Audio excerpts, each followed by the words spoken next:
Kung sa cellphone may prepaid load, nako sa kuryente, magkakaroon na rin po ng ganito. Alamin sa pagtutok ni Sandra Aguinaldo. Sabon, shampoo, toothpaste, ilan lamang yan sa mga gamit na nabibili natin ng pautay-utay sa mga sari-sari store. Ngayon, pati raw kuryente, pwede nang bilhin ng tingi-tingi. Ito ang prepaid kuryente. Gamit lamang ang iyong cellphone para ka rin daw nagpa-load ng kuryente sa malapit na tindahan. Dahil sa halagang 100 pesos, makukonsumo mo na ang iyong kuryente sa pamamagitan ng tinatawag na electric load o e-load na pwedeng umabot sa 2 hanggang 3 araw.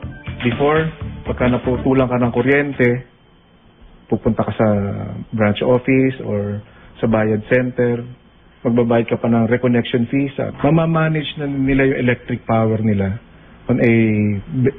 in a better way. Mas napapabilis daw ang daloy ng kuryente patungo sa bahay-bahay sa mas pinaginhawang paraan ng distribusyong ito. Kasalukuyan na itong ginagamit ng ilang bansa sa Europa at South Africa. At ang sistemang ito makakatulong raw sa pagsugpo ng matagal ng problema sa illegal na koneksyon. Unang-una, ba't ka pa magja-jumper? Kasi affordable naman eh. Di ba? Ang mga nagja-jumper lang naman ng mga kababayan natin, yung talagang dahil naputulan, dahil walang pambayad, pero kailangan ng kuryente.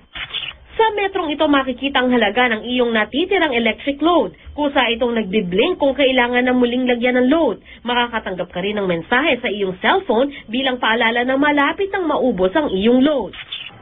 Pero ang tanong, approved naman kaya ang sistemang ito sa ating mga kababayan? Sa akin yun mas yung pipila pa rin sa Meralco kasi masigurado.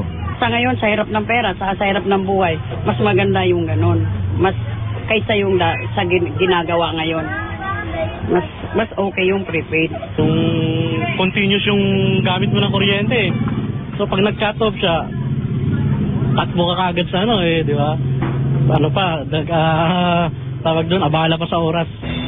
Sa Hulyo ng taong ito, inaasahang magiging operational ang prepaid kuryente sa lahat ng lugar sa buong bansa. Matapos maaprubahan ng Energy Regulatory Commission ang ilang electric cooperatives na katulong sa pagpapalaganap ng makabagong teknolohiyang ito. Sandra Aguinaldo, nakatutok, 24 oras.